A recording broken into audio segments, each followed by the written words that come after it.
हरिओम। इस वीडियो में हम नवम कक्षा का पंचम पाठ पढ़ेंगे सेमुषी पाठ्य पुस्तक से भाग प्रथम से सुक्ति मुक्तिकम यानी सुक्तियों की माला। तो चलिए शुरू करते हैं। इसमें हमारे जीवन में उपयोगी क्या क्या बातें आ सकती हैं वो दी गई हैं। तो साथ में इनकी वो भी दी गई हैं कि ये कहाँ से लिया गया। मनुस्मृति से ली गई है ये पहला कि वृत्तम यतनेन संरक्षेत वित्तम मेति च याति च अक्षीणो वित्ततः क्षीणो वृत्ततस्तु हतो हतः। यानी वृत्तम वृत्तम होता है चरित्रम, ठीक है। चरित्रम या आचरणम यतनेन प्रयास से संरक्षित रक्षा करनी चाहिए, यानी आचरण की या चरित्र की यत्न पूर्वक रक्षा करनी चाहिए। वित्तम एति, वित्तम होता है पैसा, वित्तम होता है धन, एति मतलब आता है, च और याति च और चला जाता है। यानी पैसा तो आता जाता रहता है, लेकिन चरित्र की यत्नपूर्वक रक्षा सुरक्षा करनी चाहिए। सुरक्षा कैसे कर सकते हैं, यानी अच्छा आचरण हमें करना चाहिए, कभी भी बुरा आचरण नहीं करना चाहिए।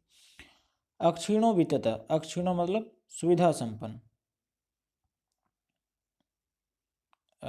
अक्षीण होता है नष्ट होना, अक्षीण मतलब संपन्न होना। वित्तता मतलब धन से, धन से तो व्यक्ति संपन्न हो जाता है। क्षीणो वृत्ततस्तु, लेकिन क्षीणो मतलब हीन, ठीक है, हीन। वृत्ततस्तु चरित्र से, तो वृत्तत होता है चरित्र, चरित्र से हीन तो हत होता है, यानी पूर्ण रूप से नष्ट ही हो जाता है। कहने का मतलब क्या है, मनुस्मृति में कहा गया है कि हमें अपने चरित्र की यत्नपूर्वक रक्षा करनी चाहिए, क्योंकि पैसा तो आने जाने की चीज़ है, वो तो आता जाता रहता है। अक्षीणो वित्तता, यानी पैसे से तो पैसा तो कमाया भी जा सकता है, लेकिन जिसका चरित्र नष्ट हो जाता है वो तो पूरी तरह से मारा ही जाता है, ठीक है। ये इसका हिंदी अर्थ है। आगे है विदुर नीति। विदुर नीति में क्या कहा गया है, श्रूयताम धर्म सर्वस्वम, श्रूयताम सुनिए, धर्म सर्वस्वम सभी धर्मों का सार सुनिए, श्रुत्वा चैव, च प्लस एव प्लस अवधार्यताम, ठीक है। च मतलब और, एव मतलब ही, अवधार्यताम धारण करें, और सुनकर धारण भी करें, ठीक है। आत्मनः प्रतिकूलानि, अपने प्रतिकूल, परेशान दूसरों के साथ, न मतलब नहीं, समाचरित मतलब आचरण करना चाहिए। यानी कहने का भाव क्या है कि सभी धर्मों का जो सार है वो सुनिए और सुनकर अपने जीवन में धारण कीजिए। जैसा व्यवहार स्वयं को पसंद ना हो वैसा व्यवहार हमें दूसरों के साथ नहीं करना चाहिए, ठीक है। ये विदुर नीति में कहा गया ये ग्रंथ है, ठीक है। चलिए आगे चलते हैं। आगे है प्रिय वाक्य प्रदानेन सर्वे तुष्यन्ति जन्तवः तस्मात् तदेव वक्तव्यं वचने का दरिद्रता। अब इसमें क्या कहा कि प्रिय वाक्य प्रदानेन, मीठे वचन बोलने से, सर्वे तुष्यन्ति सभी खुश हो जाते हैं, जंतु मतलब प्राणी, सभी प्राणी मीठे वाणी बोलने से प्रसन्न हो जाते हैं, संतुष्ट होते हैं, खुश हो जाते हैं। तस्माद इसलिए, तदेव वही, वक्तव्यम बोलना चाहिए, यानी वही मीठी वाणी बोलनी चाहिए। वचने का दरिद्रता, यानी वचन करने बोलने में कैसी दरिद्रता या कैसी गरीबी, ठीक है।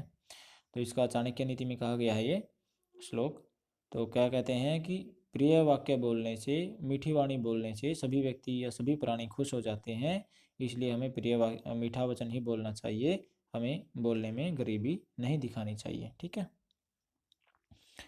आगे श्लोक है सुभाषित रत्न भांडागारन से, ठीक है। ये कहता है पिबंती नद्य स्वयमेव नाम्भ स्वयं न खादंती फलानि वृक्षा नादंती सस्यम खलु वारिवाह परोपकाराय सताम विभूतय। ये क्या कहता है, पिबंती पीती हैं, नद्य मतलब नदियाँ, स्वयं स्वयं, न मतलब नहीं, अम्बा मतलब पानी, ठीक है। नदियाँ अपना पानी स्वयं ही नहीं पीती हैं। स्वयं न खादंती फलानी वृक्षा, स्वयं और स्वयं न मतलब नहीं, खादंती खाते हैं, फलानी फलों को, वृक्षा मतलब पेड़, और वृक्ष अपने फल स्वयं नहीं खाते हैं। नादंती, नादंती में न प्लस अदंती है, न प्लस अदंती, न मतलब नहीं, अदंती मतलब खाते हैं, सस्यम फसल को, खलु निश्चित रूप से, वारिवाह, वारिवाह मतलब मेघा, ठीक है, मेघा या घटा, ठीक है, या पयोधराह भी बोल देते हैं, यानी बादल। यानी और बादल स्वयं अन्न को अनाज को नहीं खाते हैं। तो परोपकार है सताम विभूते है, जो सज्जन लोग होते हैं वो परोपकार के लिए ही कार्य करते रहते हैं। ठीक है, ये इसका मतलब है। तो देखिए पूरे का क्या है कि जो नदियां हैं वो अपना पानी स्वयं नहीं पीती हैं, पेड़ अपने फल स्वयं नहीं खाते हैं, और जो बादल हैं वो स्वयं फसलों को नहीं खाते हैं, बल्कि वो दूसरों के लिए ही कल्याण के लिए ही, दूसरों पर परोपकार के लिए ही वो अपना कार्य करते हैं। ठीक है, चलिए आगे चलते हैं। आगे मृच्छकटिकम शूद्रक ने लिखा है, तो उसमें से श्लोक दिया है, उसमें से दिया है ये। गुणेशु एव ही कर्तव्य प्रयत्न पुरुषै सदा गुणयुक्तो दरिद्रो अपि नैश्वर्यगुणै समः। देखिए क्या कहता है, गुणेशु प्लस एव, गुणों में ही कर्तव्य मतलब करना चाहिए, प्रयत्न मतलब प्रयास, पुरुषै मतलब व्यक्तियों के द्वारा, सदा मतलब हमेशा, यानी हमेशा व्यक्तियों को, हमेशा लोगों को गुणों को इकट्ठा करने में या गुणों को प्राप्त करने में ही प्रयास करना चाहिए। गुणयुक्तो दरिद्रो अपि, गुणवान दरिद्र व्यक्ति भी नैश्वर्य अगुणै समः, इसमें दो शब्द न प्लस ईश्वरै, ईश्वरै, ईश्वरै प्लस अगुणै, न मतलब नहीं, ईश्वर मतलब है, ईश्वर होता है सुख सुविधा से संपन्न, अगुणै मतलब गुण से हीन, सम मतलब बराबर, यानी गुण से हीन लेकिन सभी सुविधाओं से संपन्न दरिद्र व्यक्ति, गुणवान दरिद्र व्यक्ति भी उसके बराबर नहीं होता। देखिए कहने का मतलब क्या है कि व्यक्ति को हमेशा या लोगों को हमेशा गुणों को प्राप्त करने में ही प्रयत्न करना चाहिए, क्योंकि जो गुणहीन और गुणहीन व्यक्ति है लेकिन संपन्न व्यक्ति है, सुख सुविधाओं से युक्त है, वो उसके बराबर गुणवान दरिद्र व्यक्ति भी नहीं होता। यानी गुणवान दरिद्र व्यक्ति भी उस अमीर आदमी से, यानी जो गुण से रहित है, उससे श्रेष्ठ होता है, उससे उत्तम होता है। ठीक है, ये इसका कहने का मतलब है, मृच्छ कटिंग से लिया गया है। आगे नीति शतक से लिया गया है श्लोक। आरंभ गुर्वी क्षयिणी कर्मेण लघ्वी पुरावृद्धि मति च पश्चात दिनस्य पूर्वार्ध अपरार्ध भिन्ना सायैव मैत्री खल सज्जना नाम। तो ये क्या कहते हैं कि आरंभ गुर्वी, शुरू में लंबी या शुरू में बड़ी, क्षयिणी कर्मेण और धीरे धीरे, कर्मेण मतलब धीरे धीरे या क्रम से, क्षयिणी मतलब छोटी होने वाली, लघ्वी पुरा शुरू में छोटी, वृद्धि मति चा पश्चात और बाद में धीरे धीरे या क्रम से बड़ी होने वाली, दिन से दिन की, पूर्वार्ध अपरार्ध भिन्ना, पूर्वार्ध प्लस अपरार्ध, पूर्वार्ध मतलब दोपहर से पहले और अपरार्ध मतलब दोपहर के बाद, भिन्ना मतलब अलग अलग, छाया ईव, छाया प्लस ईव, छाया की तरह है मैत्री, मित्रता, खल दुष्टों की, सज्जना नाम और सज्जनों की। देखिए क्या कहता है कि जो दुष्टों की और सज्जनों की मित्रता है वो दिन के पहले भाग और उत्तर भाग की तरह है।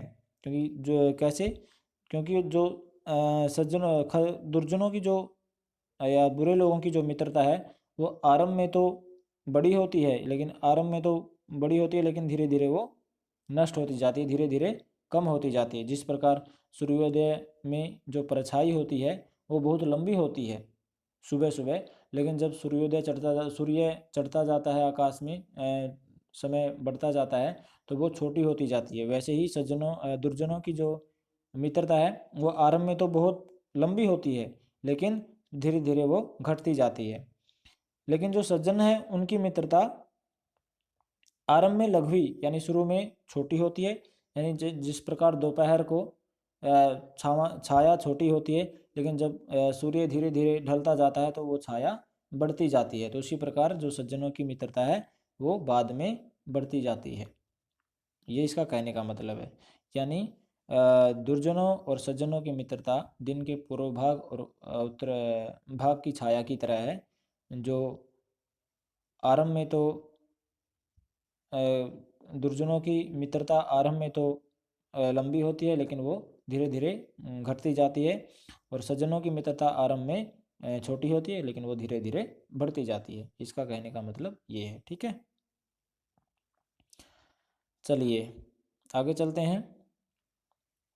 यत्र कुत्रापि गता भवेयु, यत्र प्लस अपि, ठीक है, कुत्र प्लस अपि, यत्र मतलब जहाँ भी, कुत्र मतलब कहीं भी, जहाँ कहीं भी, गता भवेयु चले जाएं, हंसा मतलब हंस, महीमंडल मंडनाय, वो महीमंडल यानी पृथ्वी के, मंडनाय मतलब शोभा को बढ़ाते ही हैं, यानी हंस कहीं भी चले जाएं वो पृथ्वी की शोभा को बढ़ाते ही हैं।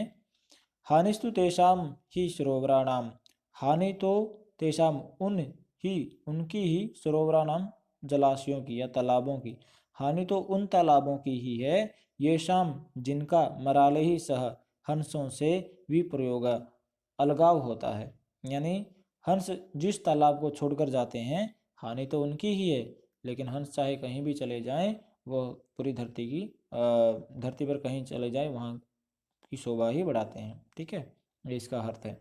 ये भामिनी विलास से लिया गया, जगन्नाथ ने लिखा है इसको, नीति शतक भर्तृहरि ने लिखा है।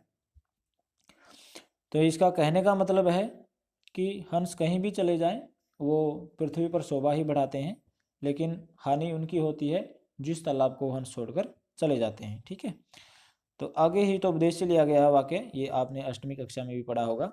गुणा गुणज्ञेषु गुणा भवन्ति, ते निर्गुणं प्राप्य भवन्ति दोषा, आस्वाद्य तोया प्रवहन्ति नद्यः, समुद्रमासाद्य भवन्त्यपया।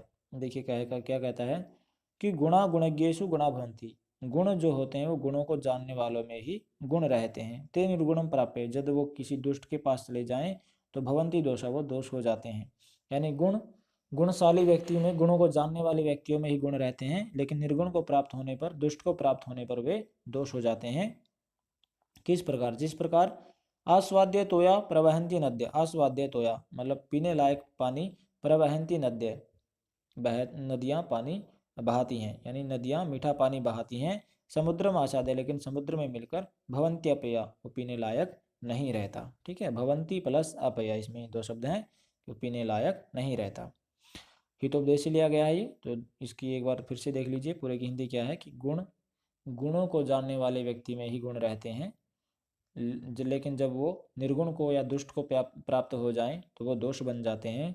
जिस प्रकार नदियों का पानी मीठा होता है लेकिन वो समुद्र में मिलकर पीने लायक नहीं रहता। ठीक है, उसी प्रकार। तो ये था आज आपका पंचम पाठ। मुझे आशा है आपको समझ आ गया होगा, तो इसे अपनी कॉपी पर लिखें। ठीक है, आपका दिन शुभ हो।